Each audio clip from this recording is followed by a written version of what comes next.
Praise the lord. దేవుని పరిశుద్ధమైన నామానికి మహిమ కలుగును గాక. మరి ఈ సమయంలో ఈ వీడియో వీక్షిస్తున్నటువంటి వారందరికీ కూడా, మీ అందరికీ కూడా యేసుక్రీస్తు అతి పరిశుద్ధమైనటువంటి నామమున వందనాలు తెలియపరుస్తున్నాను.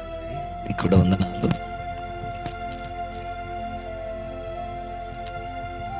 సంవత్సరాలు గడిచిపోతా ఉన్నాయి. 2024 ముగించుకొని 2025లో కూడా అడుగుపెట్టి మరి మొదటి నెల కూడా ముగించబోతా ఉంది. కాలములేమో వాటి అనుకూలంగా సాగిపోతా. మరి ఈరోజు నీవు నేను దేవునిలోనూ ఆత్మీయతలోనూ ఆధ్యాత్మికమైనటువంటి జీవితం ఎంతవరకు సాగిపోయామో మనల్ని మనం కూడా పరీక్షించుకోవాల్సినటువంటి దినాలు ఇవి. మన భక్తి విషయం అయితేనేమి, లేదా మన విశ్వాస విషయం అయితేనేమి, నేను వెళ్తున్నటువంటి సంఘములో మనం ఎలా ఉంటున్నాం, మనము ఏం నేర్చుకుంటున్నాం, దినాలు గడిచిపోతున్నా, వయసు మీద పడుతూ ఉన్నా కూడా ప్రభులో మనం ఏం నేర్చుకుంటున్నాం అనేటువంటి ఒక పరిశీలన ప్రతి క్రైస్తవుడికి చాలా అవసరం. మీకు తెలియజెప్పలేదు, భారముతోనూ బాధ్యతతోనూ దేవుని పనిని మనందరము కూడా జరిగించాలి. నేను అర్హుడను కాదని, నేను యోగ్యుడను కాదని, నేను అంతటి సమర్థుడను కాదని మనకు మనమే పక్కకు వెళ్ళిపోవటము, లేదా మనమే సైడ్ ఉండటం అనేటువంటిది విశ్వాసత్యమైనటువంటిది కాదు. ఏంటి అంటే ఆయన ధన్యత కలిగిన వారిని, యోగ్యత కలిగిన వారిని అది ఎన్నుకునేది. వాక్యంలో సెలవిస్తుంది ఆ మాట.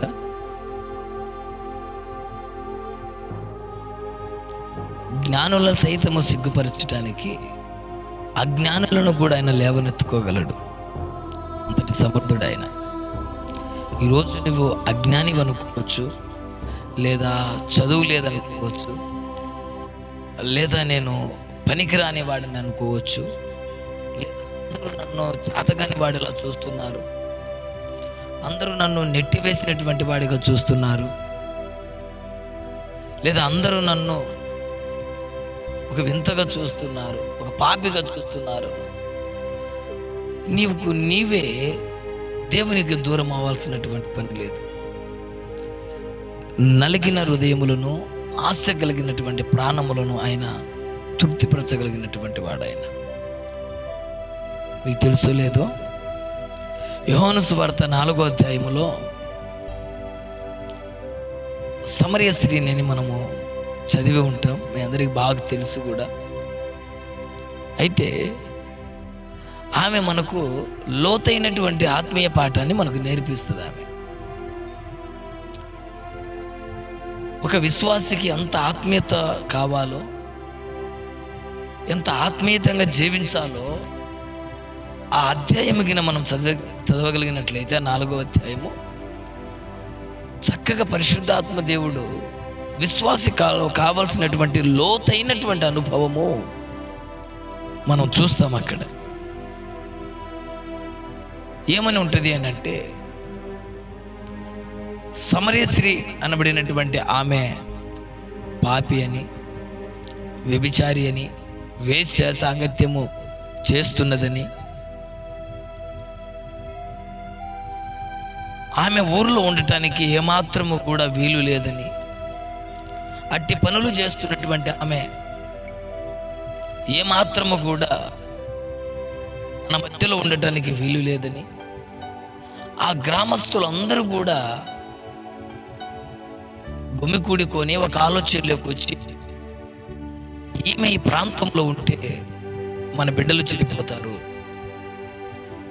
ఇట్టి క్రియలు కలిగినటువంటి ఈమె మన ప్రాంతంలో ఉంటే ఆడవాళ్ళు చెడిపోతారు, మగవాళ్ళు చెడిపోతారు, ఈ గ్రామం అంతా కూడా చెడిపోతుంది అని వాళ్ళందరూ కలుసుకొని ఆమెను ఎక్కడికి పంపించారంటే ఎప్పటికి పంపించేశారు.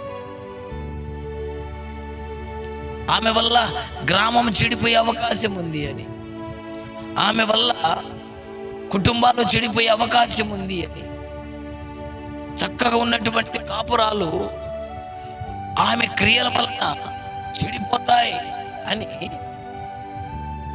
వాళ్ళందరూ కూడా తలంచి ఆమెను నెట్టేశారు, ఆమెను తృణీకరించేశారు, ఆమెను దూరం పెట్టేశారు. ఈమె ఊర్లో ఉండటానికి వీలు లేదు అని,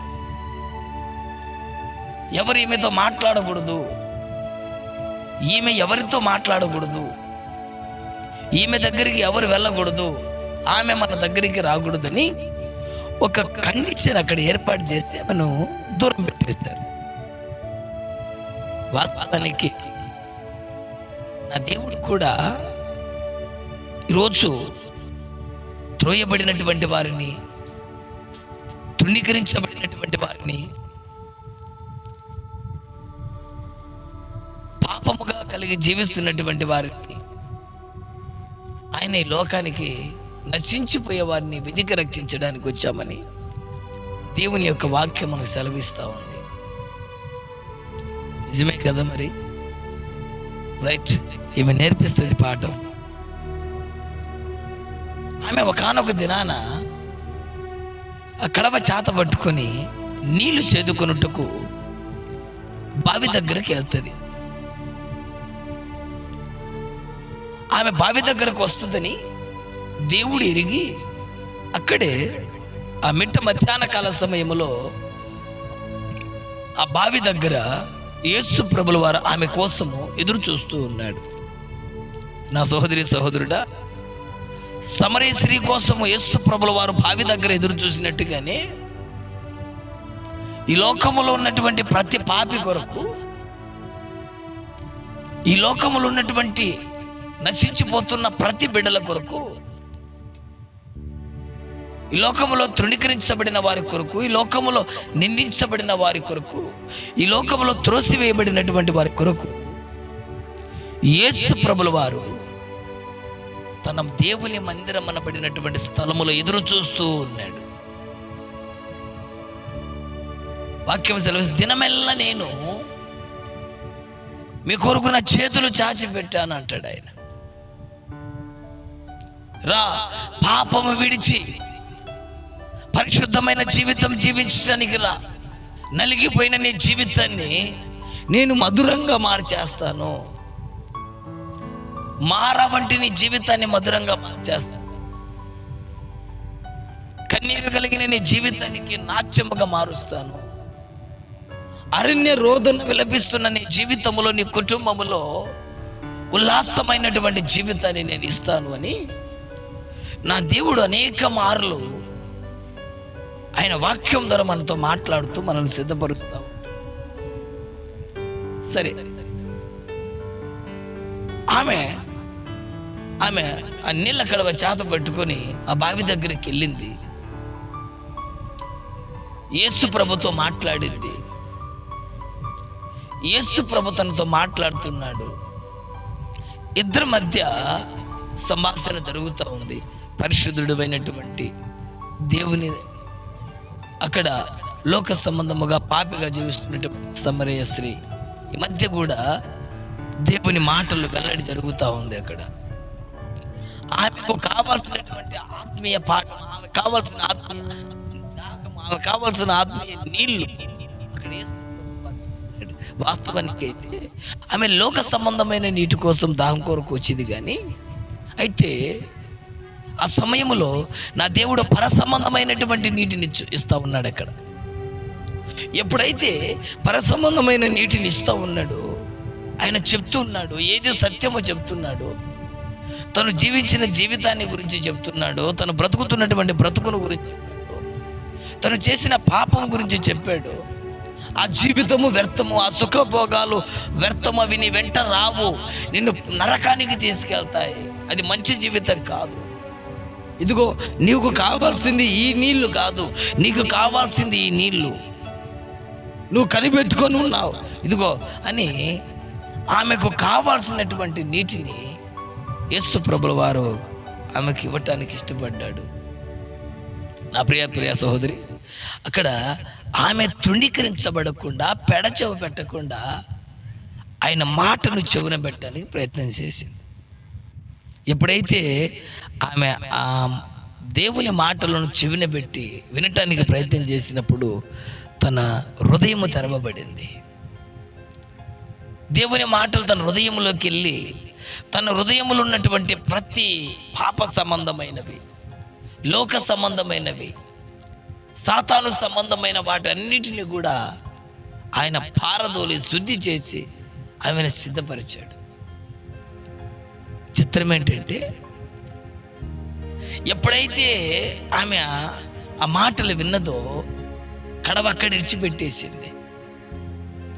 నాకు కావాల్సిన నీళ్లు బావిలాంటివి కాదు, నాకు కావాల్సిన నీళ్లు లోక సంబంధమైనవి కాదు, నాకు కావాల్సిన నీరు పర సంబంధమైనదని ఎరిగి పరిగెత్తుకుంటూ ఏ గ్రామం అయితే నెట్టివేసిందో, ఏ గ్రామం అయితే ఆమెను త్రోసివేసిందో, ఏ గ్రామం అయితే ఆమెను సిగ్గు తీసిందో, ఏ గ్రామం అయితే ఆమెను తరిమేసిందో, సోదరుడా, ఆ గ్రామములోకి వెళ్ళి యేసుని గూర్చిన వార్తను ప్రకటించి ఆ గ్రామమంతటిని కూడా యేసు ప్రభు దగ్గరికి తీసుకొచ్చిందంట. Praise the lord. ఎంత చక్కటి ఆశీర్వాదకరమైనటువంటి జీవితం అండి. అంతవరకు పాపహీనరాలుగా బతికి ఒకసారిగా దేవుని మాటలు విని తన మనసును, తన బుద్ధిని మార్చుకొని లోక సంబంధమైన దాన్ని విడిచిపెట్టి నన్ను నెట్టివేశారు కదా, ఆ ఊరిలో నన్ను తోసివేశారు కదా, ఆ ఊరిలో నన్ను దగ్గరికి రానివ్వరు కదా, అమ్మో ఆ ఊరిలోకి వెళ్తే వాళ్ళు నన్ను కొడతారు కదా, నిందిస్తారు కదా, నీచంగా చూస్తారు కదా అని ఏ మాత్రం కూడా లెక్క చేయకుండా దేవుని యొక్క సిద్ధ మనసుతో, దిద్దుబాటు మనసుతో, హృదయ శుద్ధితో శుద్ధ కలిగిన హృదయముతో ఆ ప్రాంతానికి వెళ్ళి ప్రకటించింది. ఆ ప్రాంతం అంతా కూడా ఆమె మాట విని దేవుని ఎద్దుకుని వచ్చారంట. Praise the Lord. హల్లెలూయా. ఆ ప్రాంతం అనుకుంది, అయ్యో ఏంటి ఇవే, ఎప్పుడు మాట్లాడకూడని మాటలు మాట్లాడుతూ ఉంది, ఎప్పుడు కూడా ఈమె నోటిలో నుంచి ఈ మాటలు వచ్చిందే లేదే, ఎప్పుడు కూడా ఈమె నోటిలోంచి ఈ రీతిగా మాట్లాడింది లేదే అని వాళ్ళు చెవిన పెట్టారండి. కనుక సహోదరుడా, దినాలు గడిచిపోతున్నాయి, సంవత్సరాలు గడిచిపోతున్నాయి, రేపటి జీవితం ఏమో మనకు తెలియదు. కాబట్టి సిద్ధపడండి, అనేకులను సిద్ధపరచండి. ప్రభు రాజ్యం సమీపించి ఉంది, సమయం లేదు. ఇక నీవును నీ కుటుంబం వారు సిద్ధపడి అనేక కుటుంబాలను సిద్ధపరచమని ప్రేమపూర్వకంగా ప్రాధేయపడుతున్నా. Praise the Lord. హల్లెలూయా.